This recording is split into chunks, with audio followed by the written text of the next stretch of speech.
Lagi ya? Allah Bapa yang bertata di kerajaan surga, kami mengucap syukur Bapa atas kasih karunia-Mu. Engkau memimpin kami Bapa berkumpul pada malam hari ini. Di situasi pandemi ini Bapa kami dapat berkumpul lewat Zoom. Kami hendak melanjutkan pelajaran Alkitab kami.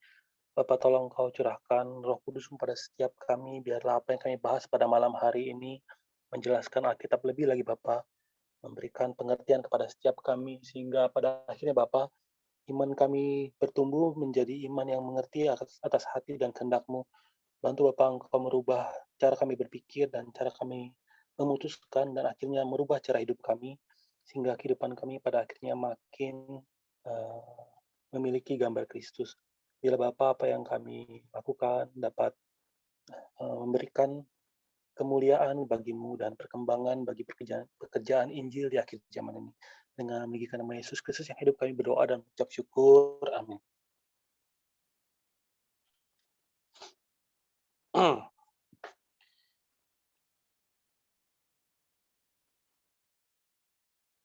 Hari ini saya mau berbagi kasih karunia tentang Daud.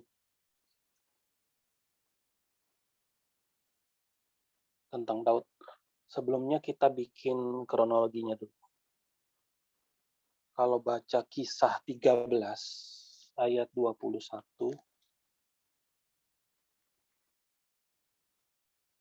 Kisah 13 ayat 21. Kemudian mereka meminta seorang raja dan Allah memberikan kepada mereka Saul bin Kis dari suku Benyamin, 40 tahun lamanya. Jadi pemerintahan Raja Saul,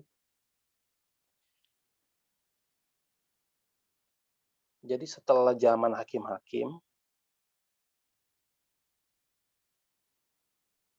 Raja Saul mulai memerintah.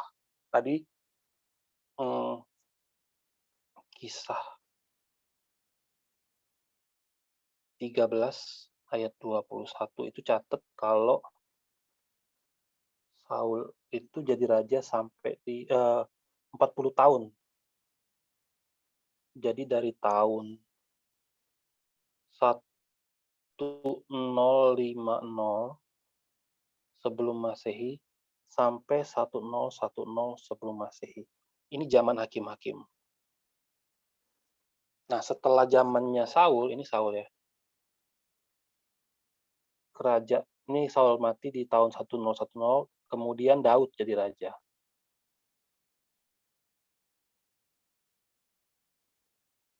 Daud jadi raja itu juga 40 tahun, dicatat di 2 Samuel 5 ayat 4 sampai 5. Nah, dalam kehidupan Saul dan Daud itu ada satu tokoh namanya Samuel. Samuel itu hidupnya itu mulai dari zaman hakim-hakim terus sampai kira-kira di penghujung umur Saul lah. Penghujung pemerintahan Saul. Ini Samuel. Jadi dia tua sekali.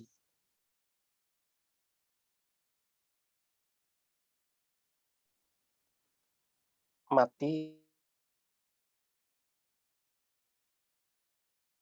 di Daud itu jadi raja waktu dia umur 30 tahun. Umur 30 tahun.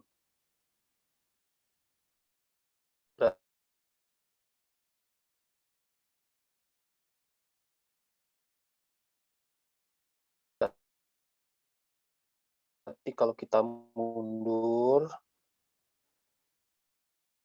di 10 itu dia jadi raja waktu dia umur 30 tahun. Berarti dia lahir tahun 1040.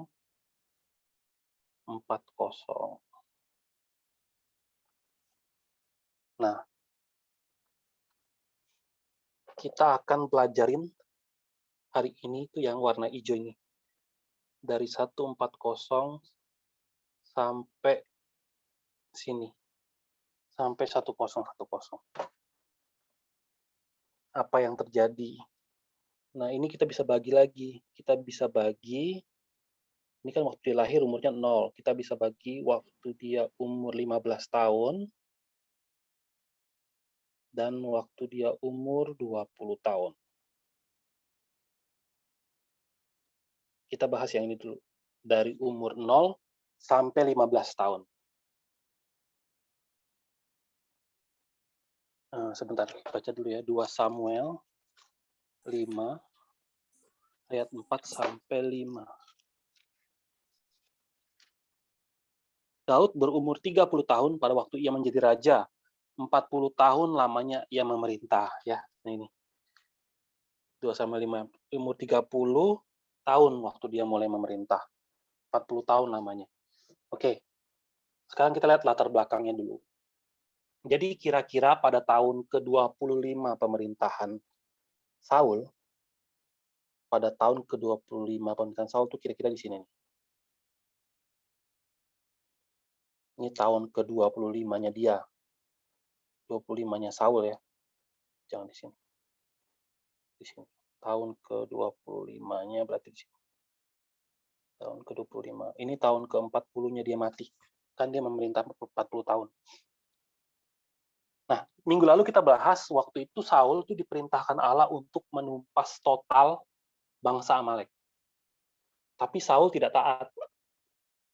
Nah, ketidaktaatan ini Allah kasih tahu Samuel kan di 1 Samuel 15 ayat 11. 1 Samuel 15 ayat 11 saya bacain ya. Aku menyesal karena aku telah menjadikan Saul raja. Sebab ia telah berbalik daripada aku dan tidak melaksanakan firman-Ku. Maka sakit hatilah Samuel dan ia berseru-seru kepada Tuhan semalam-malaman. Nah, hal ini mendukakan Samuel. Jadi akhirnya Samuel pergi konfirmasi ke Saul. Minggu lalu kita bahas sampai sini nih. 1 Samuel 15 ayat 23. Samuel kan bilang, itu ada suara kambing, domba kok ada. Nah, ini kita belajar minggu lalu ya. Nah, ayat 1 Samuel 15 ayat 23 tulis gini. Sebab pendurhakaan adalah sama seperti dosa bertenung, dan kedegilan adalah sama seperti menyembah berhala dan terafim. Karena engkau telah menolak firman Tuhan, maka ia telah menolak engkau sebagai raja. Nah, jadi Saul itu kan kayak anak didiknya Samuel kan. Jadi kalau waktu itu Saul terima firman, ya itu pasti dari Samuel, dari pengajarannya Samuel. Nah, tapi sejak saat ini, ketika Saul ditolak sebagai raja, Samuel tidak mau bertemu lagi sama Saul. Artinya kalau ada firman apapun ya Samuel udah nggak mau ajarin lagi ke Saul. Kalau baca 1 Samuel 15 ayat 35, 1 Samuel 15 ayat 35 ya. Sampai hari matinya Samuel tidak melihat Saul lagi, tetapi Samuel berduka cita karena Saul dan Tuhan menyesal karena ia menjadikan Saul raja atas Israel. Nah, Samuel tuh sangat sedih. Sangat bersedih atas Saul. Nah, kepada Samuel, Allah berfirman. Allah berfirman di 1 Samuel 16 ayat 1. Hari ini kita akan banyak baca Alkitab. Jadi teman-teman yang punya Alkitab, tolong buka di sekitar 1 Samuel 16. Jadi sambil saya baca, teman-teman bisa sambil lihat ya. Nah, jawabnya, 1 Samuel 16 ayat 1. Berfirmanlah Tuhan kepada Samuel, berapa lama lagi engkau berduka cita karena Saul? Bukankah ia telah kutolak sebagai raja atas Israel?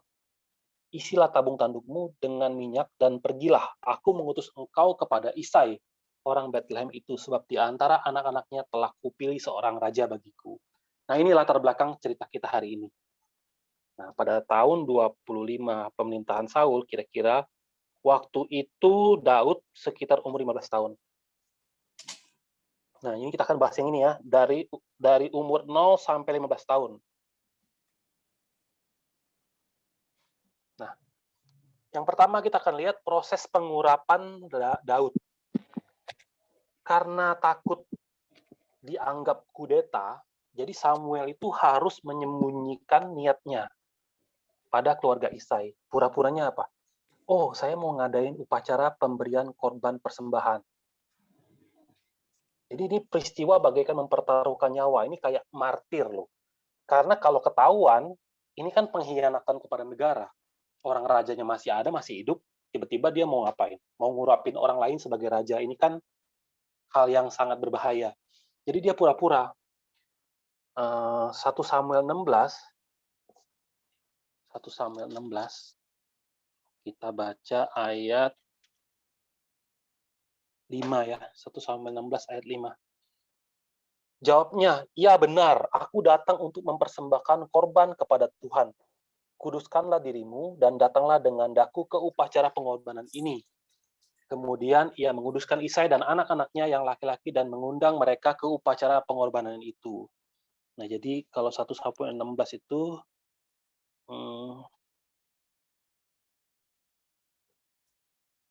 kalau baca ayat 4, Samuel berbuat seperti yang difirmankan Tuhan dan tibalah ia di kota Bethlehem. Para tua-tua di kota itu datang mendapatkannya dengan gemetar dan berkata, "Adakah kedatanganmu ini membawa selamat?" Jadi nggak ada angin, nggak ada hujan. Tiba-tiba ada satu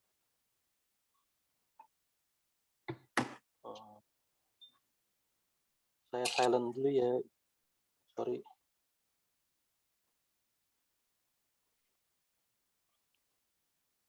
Nah, jadi tiba-tiba nggak ada angin, nggak ada hujan, ada seorang nabi besar datang ke kota kecil Bethlehem. Jadi orang Bethlehem panik. Kamu bawa kabar baik apa kabar gimana? Nah, tadi ayat 5 baca apa? Ya benar, aku tuh cuma datang buat korban persembahan.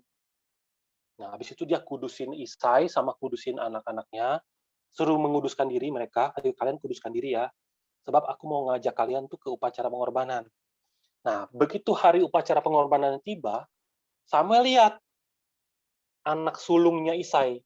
Kan lazimnya di zaman itu tuh kan anak sulung tuh dianggap yang paling didahulukan,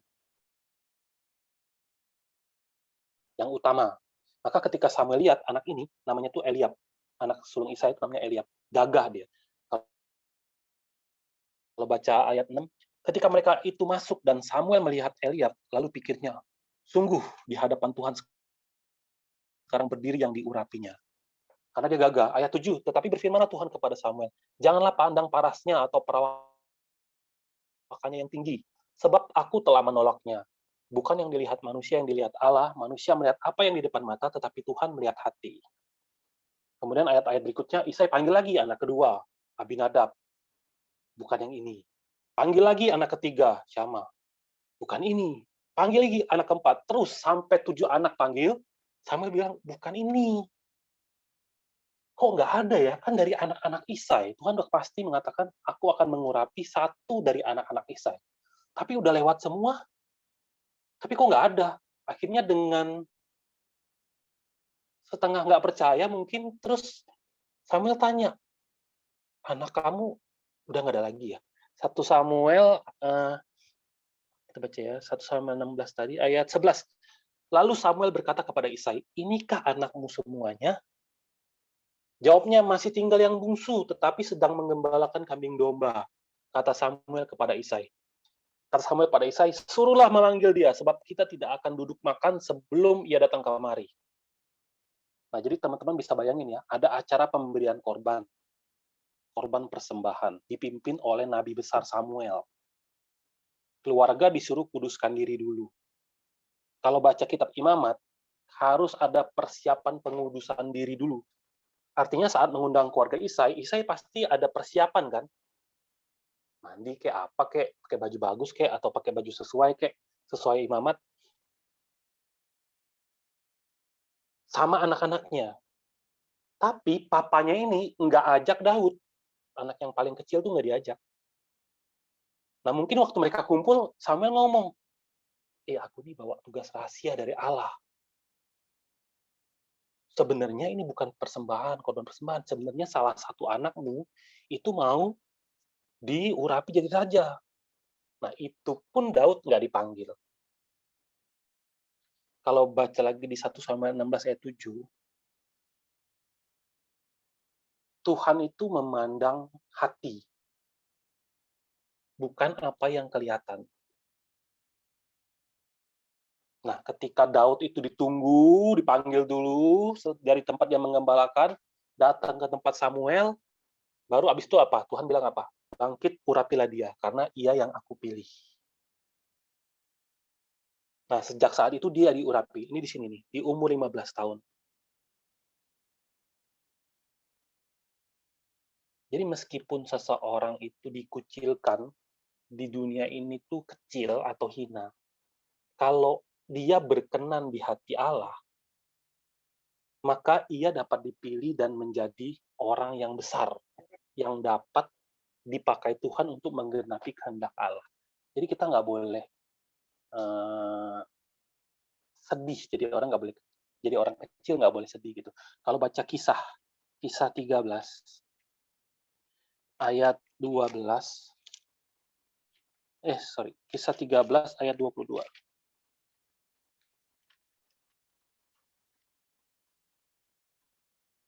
Kisah 13 ayat 22. Setelah Saul disingkirkan, Allah mengangkat Daud menjadi raja mereka. Tentang Daud, Allah telah menyatakan, Aku telah mendapat Daud bin Isai, seorang yang berkenan di hatiku, dan yang melakukan segala kehendakku.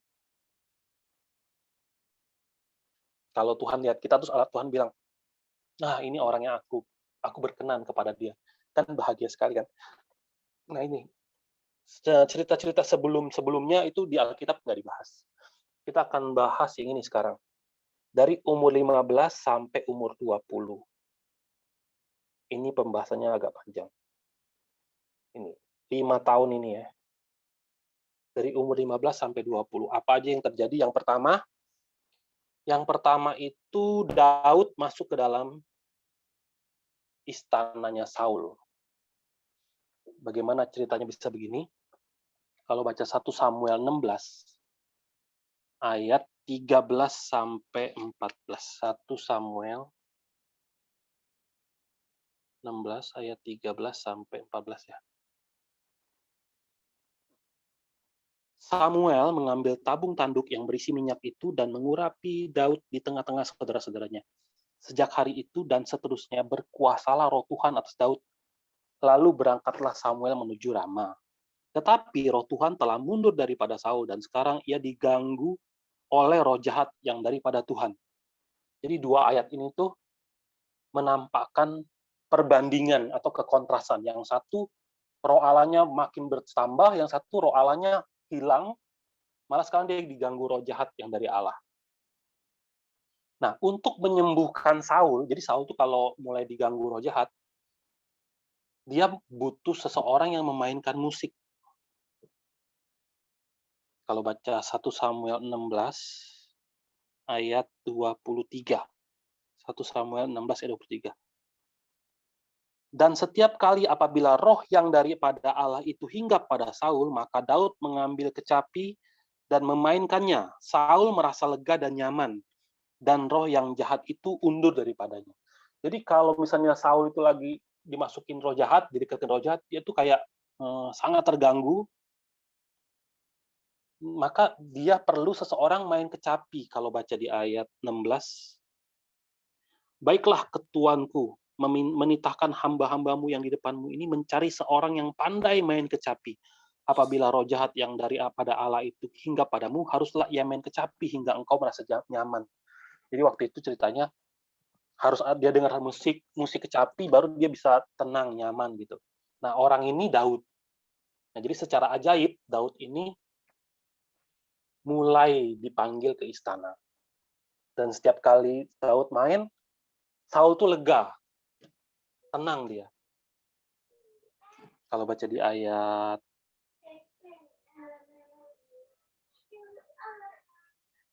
22, sebab itu Saul menyuruh orang kepada Isai mengatakan, biarkanlah Daud tetap menjadi pelayanku sebab aku suka kepadanya. Jadi dia sumber ketenangannya Saul sekarang ada pada Daud. Bentar. Devi, saya mute ya, sorry. Nah, jadi lagu dari sebuah alat musik itu harus dimainkan oleh orang yang pandai, yang ahli. Kalau tidak, suaranya kan kacau kan, suara alat musik itu akan sangat kacau. Bahkan bisa apa? Bisa hanya suara berisik saja kan. Nah, suara yang paling berisik itu sebenarnya itu kayak suara air bah. Kalau baca Wahyu ya, Wahyu 1 ayat 15. Wahyu 1 ayat 15. Saya bacain ya. Wahyu 1 ayat 15. Dan kakinya mengkilap bagaikan tembaga membara di dalam perapian. Suaranya bagaikan desau air bah. Jadi suaranya tuh seperti air bah. Berisik. Jadi kalau kita mendengarnya hanya berisik saja, kalau Daud datang main kecapi, terus main kecapinya cuma berisik aja, jengreng, jengreng, jengreng, itu tuh nggak akan menenangkan Saul. Nggak bisa menenangkan Saul kan. Harus ada yang bisa memainkannya dengan baik. Sehingga nada yang satu sama nada yang lain itu dimainkan dengan jelas kan, dengan teratur, dengan jelas. Akhirnya bunyi itu bisa dimengerti, dia bikin melodi kan. Nah, kalau kita baca 1 Korintus 14 ayat 7, 1 Korintus ayat 14, 14 ayat 7. Sama halnya dengan alat-alat yang tidak berjiwa, tetapi yang berbunyi. Seperti seruling dan kecapi. Bagaimana orang dapat mengetahui lagu apakah yang dimainkan seruling atau kecapi kalau keduanya tidak mengeluarkan bunyi yang berbeda? Ayat 10. Ada entah berapa banyak macam bahasa di dunia. Sekalipun demikian, tidak ada satupun di antaranya yang mempunyai bunyi yang tidak berarti. Jadi, bunyi yang beraturan, ini kan bentuk melodi kan. Akhirnya jadi apa? Jadi lagu. Jadi nyanyian. Jadi lagu, jadi nyanyian. Kalau baca di Wahyu 14, tadi kan Wahyu 1 kan suaranya tuh kayak desau air bah. Sekarang kalau kita baca Wahyu 14, ayat 2-3. Dan aku mendengar suatu suara dari langit, bagaikan desau air bah, dan bagaikan deru guru yang dahsyat. Saya catat ya. Air bah dan guru yang dahsyat. Akhir-akhir ini Jakarta sering hujan dan gurunya malam-malam begitu ini kan deras kan, berisik kan. Nah, kemudian dan suara yang kudengar itu seperti bunyi pemain-pemain kecapi yang memetik kecapinya. Nah, kemudian dia dengar apa? Dari suara air bah, dia dengar lagi ada apa? Kecapi.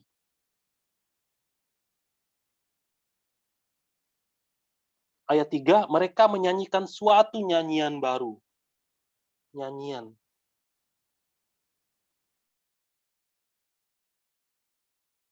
Kalau air bah atau guru itu nggak jelas. Kecapi plus nyanyian itu jelas. Nah, uniknya kalau kita baca Mazmur, lagu-lagunya Daud, kalau baca misalnya ya, Mazmur 32 ayat 1 atau 52 ayat 1, coba ya. Itu selalu di depannya tulisnya apa? Kan kalau Daud kan banyak tulis Mazmur kan. Nah, di dalam Mazmur-Mazmurnya Daud itu terkandung doanya Daud, harapannya Daud, dan terutama iman dari Daud sendiri. Nah, pada judul-judul, saya bacain coba misalnya satu ya, Mazmur 52 ayat 1 deh. Nih. 52 ayat 1.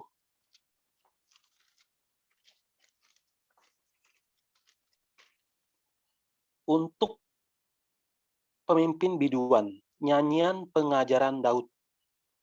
Tulisannya apa? Nyanyian pengajaran. Kalau nyanyian itu bukan sekedar nyanyian, tapi ada pengajaran di situ. Nyanyian pengajaran.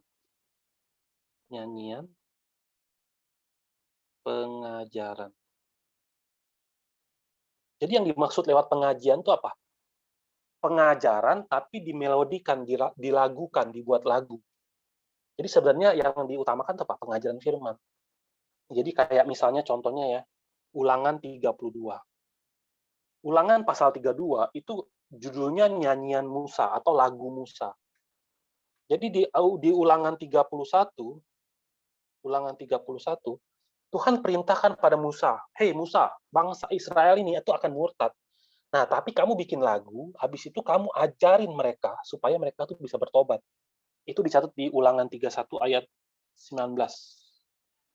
Ulangan 31 ayat 19 ya, saya bacain ya. Oleh sebab itu tuliskanlah nyanyian ini dan ajarkanlah kepada orang Israel. Letakkanlah di dalam mulut mereka supaya nyanyian ini menjadi saksi bagiku terhadap orang Israel. Ayat 21, maka apabila banyak kali mereka ditimpa malapetaka serta kesusahan, maka nyanyian ini akan menjadi kesaksian terhadap mereka. Nah, nyanyian ini ditulis Ulangan 32. Salah satu liriknya itu Ulangan 32 ayat 7 kan yang sekarang kita lagi pelajarin. Liriknya itu apa? Ingatlah zaman dahulu kala. Perhatikanlah tahun-tahun keturunan yang lalu. Tanyakanlah kepada ayahmu, maka ia akan memberitahukannya kepadamu, kepada para tua-tuamu, maka mereka akan mengatakannya kepadamu. Ini Ulangan 32 ayat 7.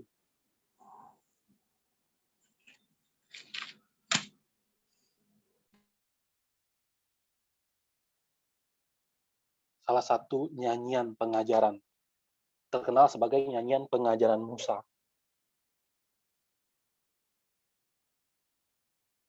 Nah, jadi Saul yang seharusnya memperoleh ketenangan lewat pengajaran firman oleh Samuel, nah kali ini harus lewat siapa? Kan Samuel udah nggak mau ketemu Saul lagi kan? Jadi sekarang lewat siapa? Lewat Daud. Jadi Samuel itu, ibaratnya sekarang itu anak didiknya sekarang udah bukan Saul, tapi Daud. Nah, Daud mainin kecapi untuk Saul. Daud harus ke tempat Saul main kecapi dulu, biar dia tenang. Nah, jadi hal ini, peristiwa ini ngajarin kita apa? Hal ini ngajarin kita untuk sadar, untuk tahu, mendengarkan. Biasa kita sharing tentang firman sejarah penebusan, kan? Hari Selasa, hari Kamis, gitu.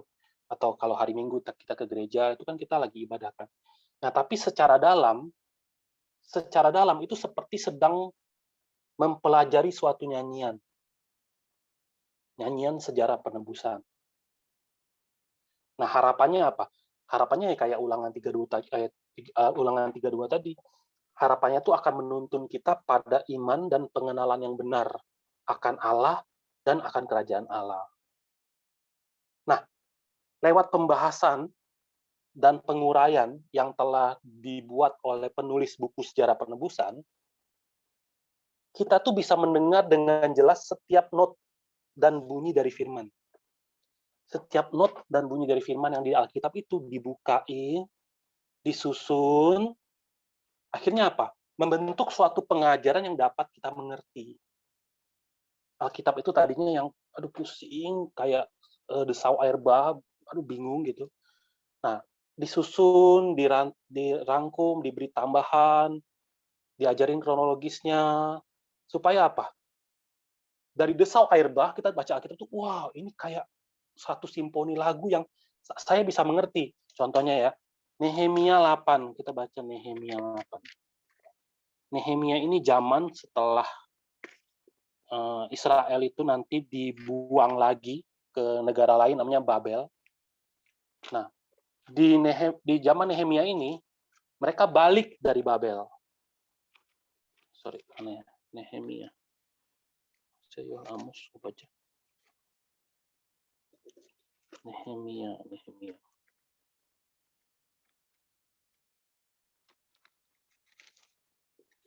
Nehemia 8 ayat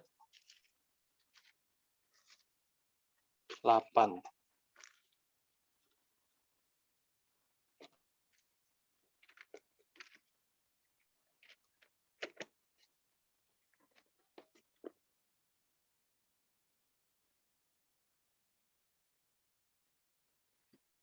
Saya bacain ya. Juga, sorry, berarti kalau Indonesia ayat 9, Indonesianya ayat 9 ya. Bagian-bagian daripada kitab itu, yakni Taurat Allah, dibacakan dengan jelas, dengan diberi keterangan-keterangan, sehingga pembacaan itu dimengerti.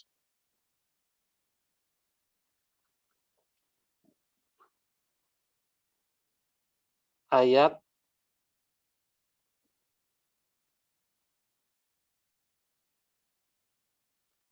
11. Lalu berkatalah ia kepada mereka, "Pergilah kamu, makanlah sedap-sedapan dan minumlah minuman manis, dan kirimlah sebagian kepada mereka yang tidak sedia apa-apa. Karena hari ini adalah kudus bagi Tuhan kita. Jangan kamu bersusah hati, sebab sukacita karena Tuhan itulah perlindunganmu." Kalau baca ayat 10, lalu Nehemia yakni kepala daerah itu dan Imam Ezra, ahli kitab itu, dan orang-orang Lewi yang mengajar orang-orang itu, berkata kepada mereka, "Semuanya, hari ini adalah kudus bagi Tuhan Allahmu. Jangan kamu berduka cita dan menangis." Karena semua orang itu menangis ketika mendengar kalimat-kalimat Taurat itu. Kenapa mereka menangis?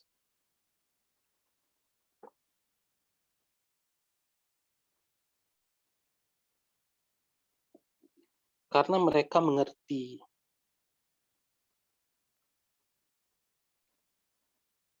Ayat 13, Nehemia 8 ayat 13. Maka pergilah semua orang itu untuk makan dan minum, untuk membagi-bagi makanan dan berpesta ria, karena mereka mengerti segala firman yang diberitahukan kepada mereka. Jadi setelah dijelaskan oleh oleh Ezra dan ahli-ahli kitab, semua itu menjadi pendengaran yang masuk akal dan mereka akhirnya mengerti. Sehingga ketika mereka mengerti apa? Iman itu hadir di dalam hati mereka. Nah, mengenai nyanyian, alat musik, penyanyi di bait suci, itu nanti akan dibahas di buku 6 secara detail ya. Nah, jadi kita cuma sampai sini aja dulu. Nah, jadi hubungan Daud dan Saul itu akhirnya berlanjut lebih erat lagi sampai akhirnya Saul jadiin Daud tuh kayak pengangkat senjatanya, tukang bawa senjata. Terus ini terjadi.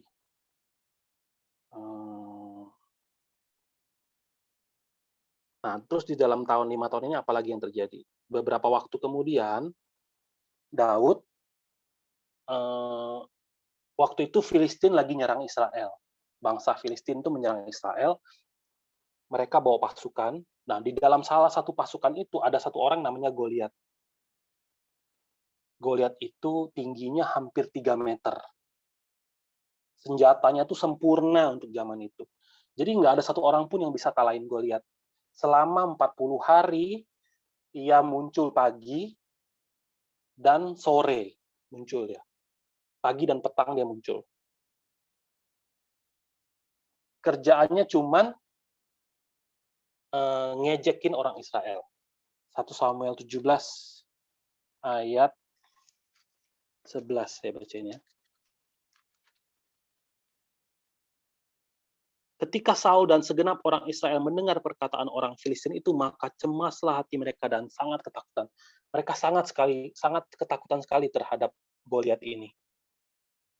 Lihat badannya, lihat senjatanya, lihat perlengkapan perangnya, mereka sangat takut. Nah, kalau baca 1 Samuel 17 ayat 24,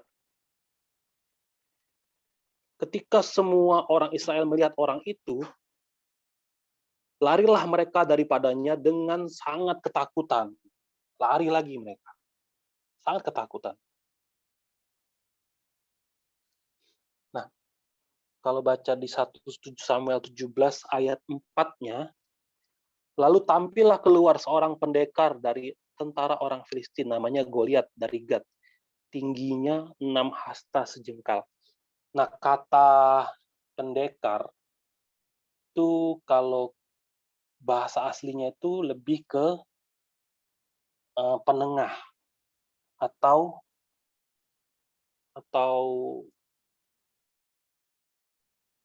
pembawa pesan gitu, perantara. Jadi Goliat itu adalah misalnya ini Israel, ini Filistin. Nah, Goliat itu di sini, di tengah-tengah. Jadi arti yang pahlawan itu ini. Dia itu orang yang di tengah-tengah dengan suatu misi, perantara. Tapi misinya itu adalah untuk memicu keributan. Jadi zaman dulu tuh kalau perang tuh harus ada orang yang maju.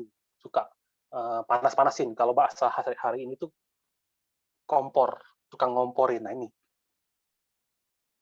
Nah, waktu itu Daud itu belum umur 20 tahun, dia lagi nganterin makanan atau cuman buat bapaknya suruh dia cek. Kan koko-kokonya tuh udah umur perang kan, jadi di salah satu pasukannya Saul. Dia datang tuh mau cek keadaan kakak-kakaknya. Begitu dia sampai ke perkemahan, dia lihat, kok ada raksasa ini ngejekin orang Israel, tapi kok orang Israel diem aja. Jadi dia marah, singkat cerita dia marah, dia maju dan dia bunuh Goliat ini. Daud bunuh Goliat ini. Nah, dari sini kita akan belajar satu yang pertama, Daud itu waktu dia bertarung itu adalah pertarungan Allah. Daud bertarung pertarungan Allah.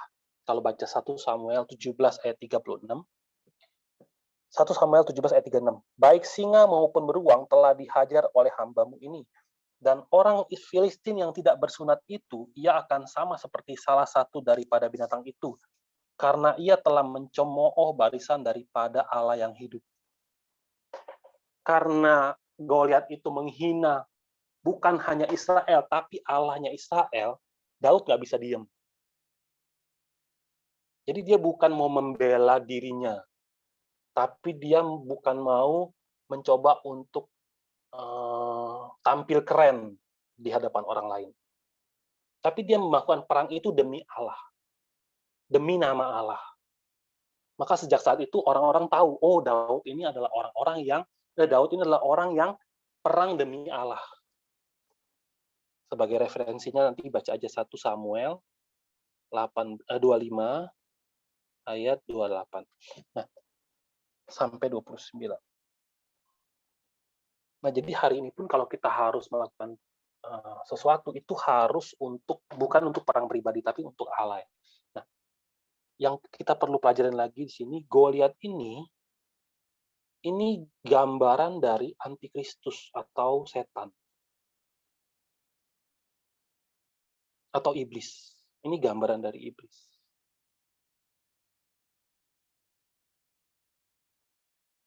Nggak penting yang menang Israel apa Filistin, yang penting ribut dulu. Kalau mereka jadi berantem, tugasnya selesai. Nggak penting yang Israel nanti yang menang atau Filistin yang menang, itu nggak penting. Yang penting asal mereka berantem, tugas dia udah selesai. Jadi dia berdiri di tengah, dan ngapain? Nuduh. Dia menuduh, mengungkit-ungkit, menyalahkan. Kalau baca Wahyu 12 ayat 10, Wahyu 12 ayat 10.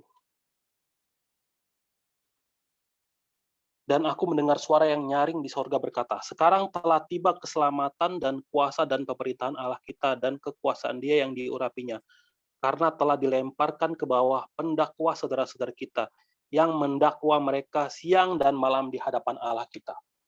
Nah, jadi sama kayak Goliat yang berdiri siang dan malam, iblis itu berdiri siang dan malam mendakwa kita ke hadapan Tuhan, ngadu. Pokoknya, Tuhan lihat tuh anakmu, Tuhan lihat tuh anakmu yang ini, Tuhan lihat tuh anakmu yang ini. Ngadu terus. Dia berdiri di sebelah Allah, jadi kalau misalnya ini manusia ya, ini Allah, iblis tuh berdiri juga di sini, bisikin, Tuhan, tuh lihat tuh. Nah, ada dua macam pengantara. Yang satunya itu kayak Goliat ini, yang kayak iblis, yang satunya lagi Yesus. Yang ini perusuh, yang ini pendamai. Kalau baca Roma 8 ayat 34, ada yang bisa bacain Roma 8 ayat 34. Kristus Yesus yang telah mati, bahkan lebih lagi, yang telah bangkit, yang juga duduk sebelah kanan Allah, yang malah menjadi pembela bagi kita. Yesus tuh pembela bagi kita. Jadi Daud lawan Goliat, itu tuh gambaran dari perang yang akan terjadi sampai bahkan hari ini. Karena sampai hari ini setan itu terus provok. terus menuduh. Nah, demikian pula di dalam Alkitab, di dalam hidup kita juga, Alkitab tuh tunjukin ada jalan Goliat, ada juga jalan Kristus. Kalau jalan Goliat itu dia berdiri di tengah untuk ngapain? Membangkitkan keributan. Nah, kita bisa pilih, kita mau ikut jalan yang mana. Kita ikut jalan yang mana. Alkitab banyak memperingatkan kita, supaya kita nggak jatuh ke dalam jalannya Goliat. Contohnya seperti ini ya. Kalau kita bikin tabelnya, Amsal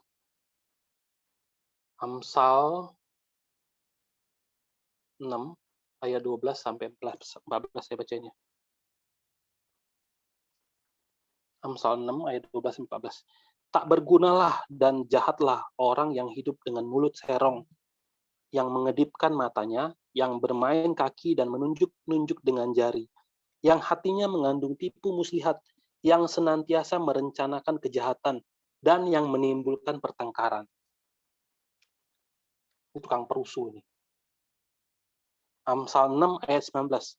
Seorang saksi dusta yang menyembur-nyemburkan kebohongan dan yang menimbulkan pertengkaran saudara.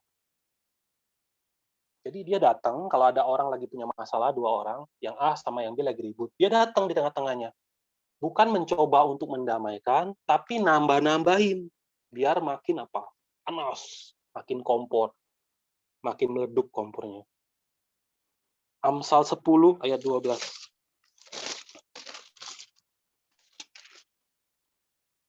Kebencian menimbulkan pertengkaran, tetapi kasih menutupi segala pelanggaran.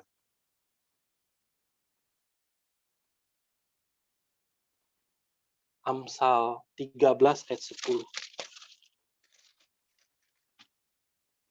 Amsal 13 ayat 10.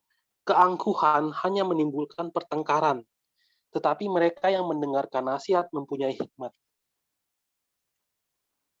Orang yang angkuh hanya bisa menimbulkan pertengkaran. Jadi secara tidak langsung dia apa? Lagi berdiri di posisi siapa? Iblis.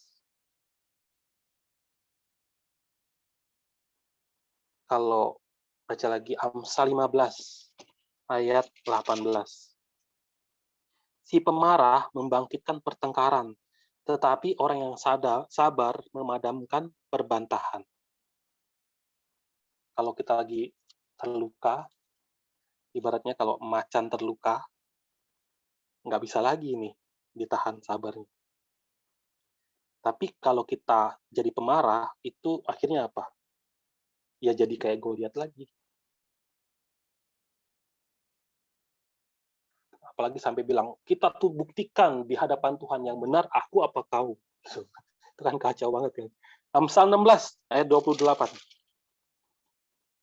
Orang yang curang menimbulkan pertengkaran, dan seorang pemfitnah menceraikan sahabat yang karib. Kecurangan. Itu juga. Terus Amsal 22 ayat 10. Usirlah si pencemooh, maka lenyaplah pertengkaran, dan akan berhentilah perbantahan dan cemooh. Tukang ngejek nih. Amsal 26 ayat 20. Tukang fitnah. Amsal 26 ayat 20.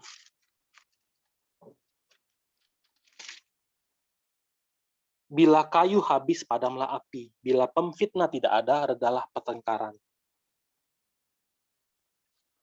Jadi kita harus introspeksi diri. Kalau kita baca dari yang Perjanjian Baru ya. 2 Timotius 2 ayat 2 Timotius 2 ayat 23. 2 Timotius 2 ayat 23. Hindarilah soal-soal yang dicari-cari, yang bodoh dan yang tidak layak.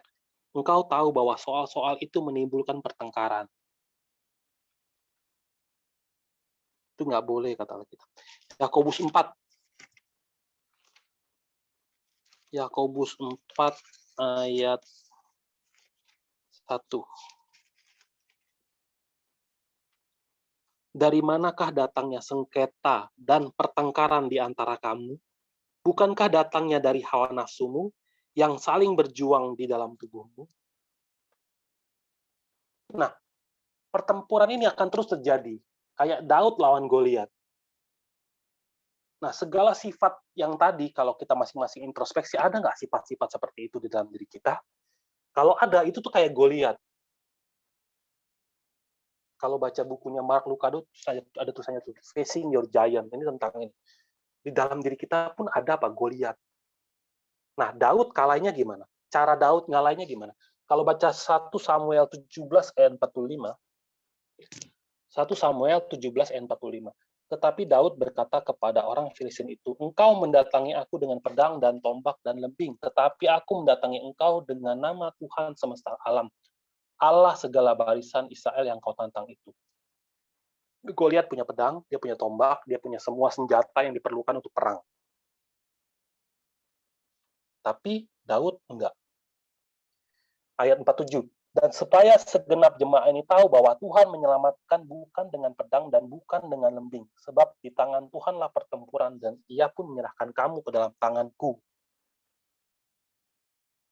Ayat 50. Demikianlah Daud mengalahkan orang Filistin itu dengan umban dan batu. Ia mengalahkan orang Filistin itu dan membunuhnya tanpa pedang di tangan. Jadi Alkitab itu terus catat bahwa Daud itu perang nggak pakai pedang. Daud itu perang nggak pakai pedang. Di saat orang perang menggunakan pedang, Daud nggak pakai pedang. Jadi Alkitab ngasih tahu bahwa apa? Caranya lain. Beda caranya. Artinya ini nunjukin apa? Untuk bisa mengalahkan iblis, caranya tuh lain. Seperti yang Yesus tunjukin bagi kita. Kalau perang biasa, yang kuat pukul yang lemah. Tapi Yesus caranya lain. Dia mengalahkan musuhnya dengan apa? Dengan jadi korban. Sangat berbeda.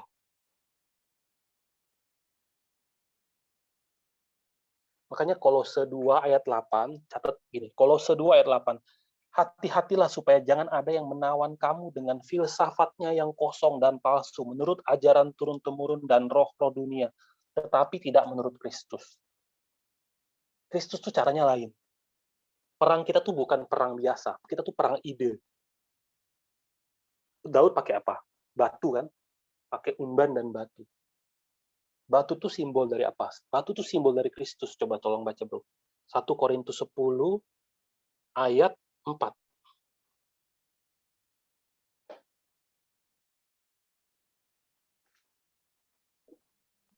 Dan mereka semua minum minuman rohani yang sama, sebab mereka minum dari batu karang rohani yang mengikuti mereka. Dan batu karang itu ialah Kristus.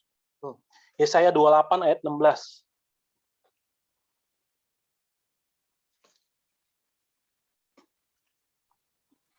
Sebab itu beginilah firman Tuhan Allah. Sesungguhnya, aku meletakkan sebagai dasar di Sion sebuah batu, batu yang teruji, sebuah batu penjuru yang mahal, suatu dasar yang teguh. Siapa yang percaya? Batu ini harus diambil, terus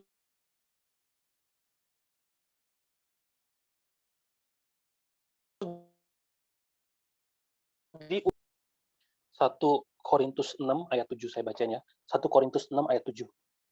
Adanya saja perkara di antara kamu yang seorang terhadap yang lain telah merupakan kekalahan bagi kamu. Mengapa kamu tidak lebih suka menderita ketidakadilan? Mengapa kamu tidak lebih suka dirugikan? Mana ada sih manusia yang mau dirugikan? Mana mau sih manusia yang mau menerima ketidakadilan? Ribut dulu. Tapi Alkitab ngomong apa? Kamu ribut, itu kamu udah kalah. Kayak gue lihat tadi kan. Kamu ribut, itu kamu aja udah kalah. Kenapa kamu nggak lebih milih ngalah gitu? Roma 12, coba aja bro, Roma 12, ayat 16 sampai 18.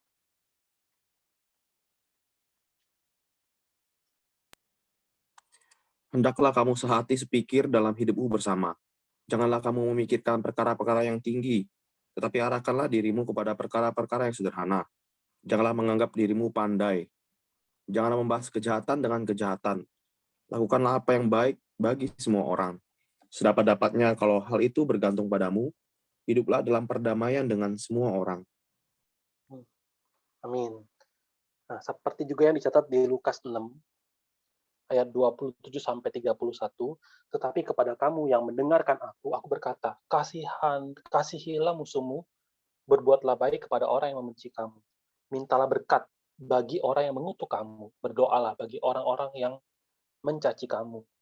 Barang siapa menampar pipimu yang satu, berikanlah juga kepadanya pipimu yang lain. Dan barang siapa yang mengambil jubahmu, biarkanlah juga ia mengambil bajumu. Berilah kepada setiap orang yang meminta kepadamu, dan janganlah meminta kembali kepada orang yang mengambil kepunyaanmu. Dan sebagaimana kamu kehendaki supaya orang berbuat kepadamu, perbuatlah juga demikian kepada mereka.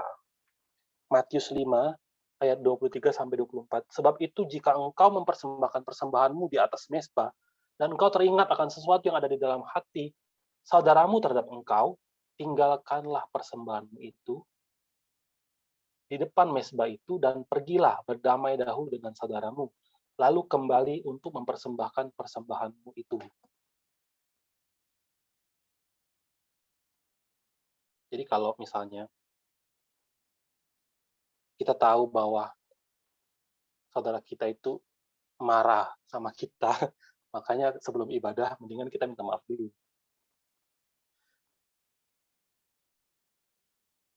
Satu lagi ya, Mazmur 7 ayat 5-6. Saya bacain Mazmur 7 ayat 5-6. Jika aku melakukan yang jahat terhadap orang yang hidup damai dengan aku, atau merugikan orang yang melawan aku dengan tidak ada alasannya, maka musuh kiranya mengejar aku sampai menangkap aku, dan menginjak-injak hidupku ke tanah, dan menaruh kemuliaanku ke dalam debu. Selah.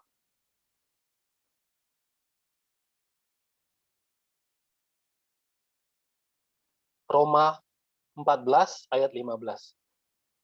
Sebab jika engkau menyakiti hati saudaramu karena sesuatu yang engkau makan, maka engkau tidak hidup lagi menurut tuntutan kasih.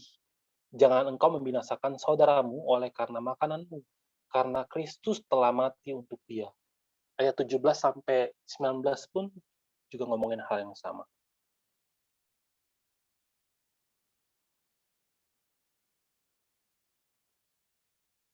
Nah, sama seperti Goliat yang besar dan kuat, sedangkan Daud itu kecil, dan yang mengalahkannya cuma batu licin kecil. Itu kan gambaran kerajaan Allah. Itu kecil, Goliat besar, tapi Goliat itu kalah. Nah, sama, kerajaan dunia tuh sekarang memang terlihat besar dan agung. Tapi sebenarnya pada akhirnya nanti kerajaan Allah itu akan menang.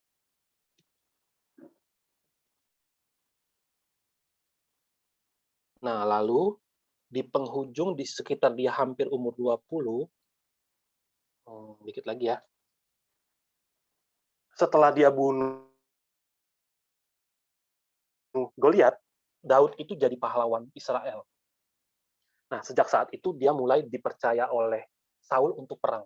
1 Samuel 18 ayat 5. 1 Samuel 18 ayat 5, saya bacainnya. Daud maju berperang dan selalu berhasil kemana juga Saul menyuruhnya, sehingga Saul mengangkat dia mengepalai para prajurit. Hal ini dipandang baik oleh seluruh rakyat dan juga oleh pegawai-pegawai Saul. Jadi dia naik pangkat terus. Makin perang makin menang.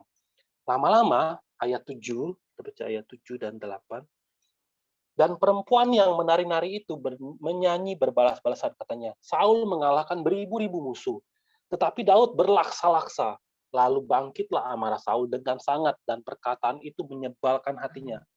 Sebab pikirnya, kepada Daud diperhitungkan mereka berlaksa-laksa, tetapi kepadaku diperhitungkannya beribu-ribu. Akhirnya jabatan raja itu pun jatuh kepadanya. Nah, menyebalkan dalam bahasa Ibrani aslinya, itu artinya tuh memecahkan sampai hancur jadi pecahan, atau melukai. Jadi artinya apa? Perkataan itu menyebalkan hatinya, perkataan itu tuh menghancurkan hatinya, perkataan itu melukai hatinya. Jadi hati Saul tuh terluka sampai pecah secara sempurna, tidak dapat dipulihkan lagi. Amarah, kata amarah itu yang dipakai.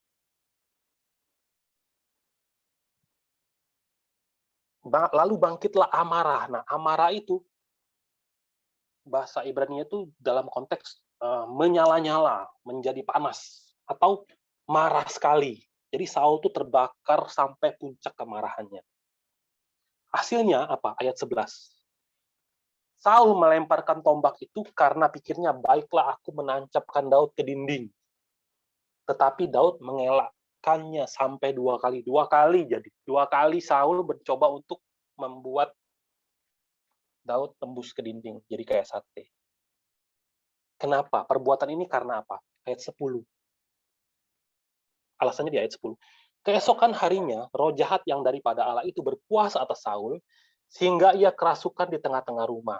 Sedang Daud main kecapi seperti sehari-hari, adapun Saul ada tombak di tangannya. Dia dikuasai roh jahat.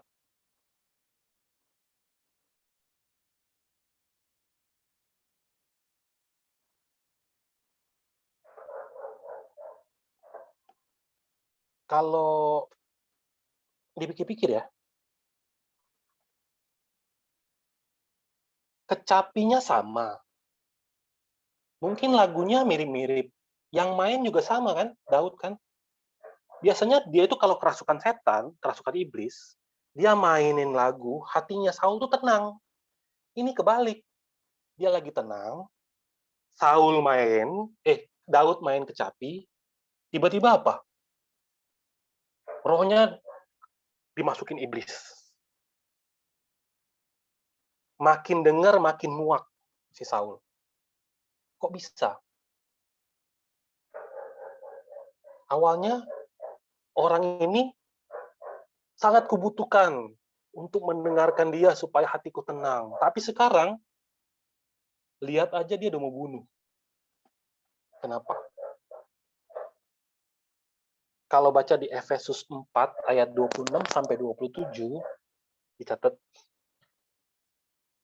apabila kamu menjadi marah, janganlah kamu berbuat dosa, janganlah matahari terbenam sebelum padam amarahmu itu, dan janganlah beri kesempatan kepada iblis. Alkitab mencatat, kemarahan itu sama dengan memberi kesempatan kepada iblis. Menyimpan kemarahan dalam hati itu memberikan kesempatan yang baik pada iblis. Kejadian 4 ayat 4 sampai 7. Ini kalau teman-teman ingat cerita Kain dan Habel. Kejadian 4 ayat 4 sampai 7. Kejadian 4 ayat 5. Tetapi Kain dan korban persembahannya tidak diindahkannya, lalu hati Kain menjadi sangat panas dan mukanya muram. Kita tahu kan akhirnya apa? Akhirnya Habel dibunuh oleh Kain.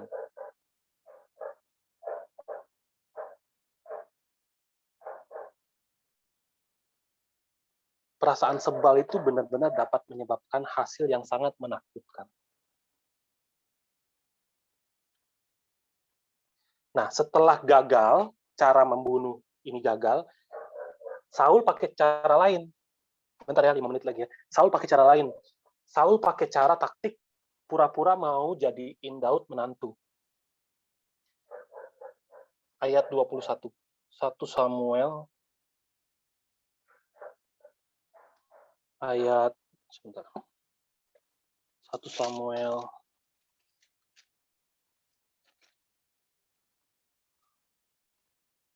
18 ayat 21. Sebab pikir Saul, baiklah Mikal kuberikan kepadanya, biarlah ia menjadi jerat bagi Daud, dan biarlah tangan orang Filistin memukul dia. Lalu berkatalah Saul kepada Daud untuk kedua kalinya, pada hari ini engkau boleh menjadi menantuku. Kamu boleh jadi menantuku, Daud, tapi ada syaratnya. Syaratnya ayat 25. Kemudian berkatalah Saul, beginilah kamu katakan kepada Daud, raja tidak menghendaki mas kawin selain dari 100 kulit katan orang Filistin sebagai pembalasan kepada musuh raja. Saul bermaksud untuk menjatuhkan Daud dengan perantaraan orang Filistin. Sebenarnya Saul itu nggak benar-benar ingin jadiin Daud menantu. Maunya Daud mati dalam proses mengambil kulit katan 100 orang Filistin. Tapi malah Daudnya menang, ayat 27. Tetapi Daud sudah bersiap, ia pergi dengan orang-orangnya dan menewaskan dari orang Filistin itu 200 orang. 200. Dia minta 100, Daud bawa 200. Maka akhirnya mau nggak mau dijadiin menantu raja. Tapi kemudian dia perang lagi, menang lagi, Saul makin marah lagi kalau baca 1 Samuel 19 ayat 9 sampai 10. Tetapi roh jahat yang daripada Tuhan hinggap pada Saul ketika ia duduk di rumahnya dengan tombak di tangannya dan Daud sedang main kecapi. Lalu Saul berikhtiar menancapkan Daud ke dinding dengan tombaknya, tetapi Daud mengelakkan tikapan Saul. Sehingga Saul mengenai dinding dengan tombak itu. Sesudah itu Daud melarikan diri dan luputlah ia pada malam itu. Nggak cukup sampai situ, Saul kirim orang-orang untuk memata-matai Daud supaya malam bunuh dia. Ayat 11 dan 12. Kemudian Saul mengirim orang-orang suruhan ke rumah Daud untuk mengamat-ngamatinya dan untuk membunuh dia pada waktu pagi. Tetapi Mikal, istri Daud, memberitahukan kepadanya demikian, jika engkau tidak dapat meluputkan dirimu malam ini, maka besok engkau akan dibunuh. Lalu Mikal menurunkan Daud dari jendela. Ia pergi melarikan diri dan luputlah ia. Nah ini, tepat ketika dia berumur 20 tahun. Dia diturunin dari jendela. Seluruh peristiwa itu dicatat di Mazmur 57. Nanti teman-teman kalau baca aja Mazmur 57. Seluruh peristiwa itu. Mazmur 59. Kalau baca di ayat 15-nya, nanti coba ya, saya baca. Mazmur 59 ayat 17. Tetapi aku mau menyanyikan kekuatanmu. Pada waktu pagi aku mau bersorak-sorai karena kasih setiamu. Sebab engkau telah menjadi kota bentengku, tempat pelarianku pada waktu kesesakanku. Dia sudah mengalami kesusahan ini pun ketika dia lari, dia bilang apa? Aku mau menyanyikan kekuatanku. Inilah hebatnya Daud. Nah, mulai hari ini, di usia 20 tahun, usia yang sangat penting bagi seorang pemuda, dia harus menjalankan kehidupannya selama 10 tahun lari ini. 10 tahun dia harus jadi pelarian. Dia harus lari ke 16 tempat. Ini seperti dia sedang menjalani perjalanan padang gurun dia. Disinilah Allah melatih Daud, mempersiapkan dia menjadi seorang raja yang akan memimpin, yang akan membawa Israel ke dalam kerajaan yang berpusat kepada Allah. Pelarian Daud karena iri hati ini juga gambaran dari penderitaan yang harus Yesus alami 1000 tahun kemudian.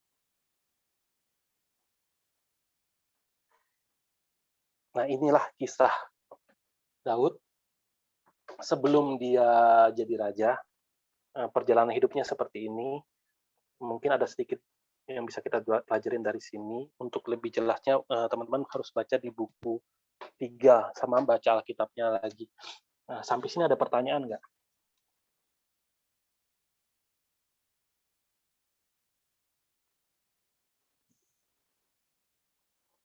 Nggak ada ya. Kita tutup dengan doa Bapa kami. Bapa kami yang di surga, kuduskanlah namamu, datanglah kerajaanmu, jadilah kehendakmu di bumi seperti di surga. Berilah kami pada hari ini makan kami, belaskan kami seperti kami pun mengampuni bersalah pada kami. Nah, kami dari jahat, kerajaan dan kuasa sampai selama-lamanya. Amin. Beri kemuliaan pada Tuhan.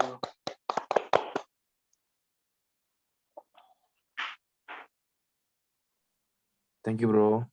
Thank you. Thank you, bro.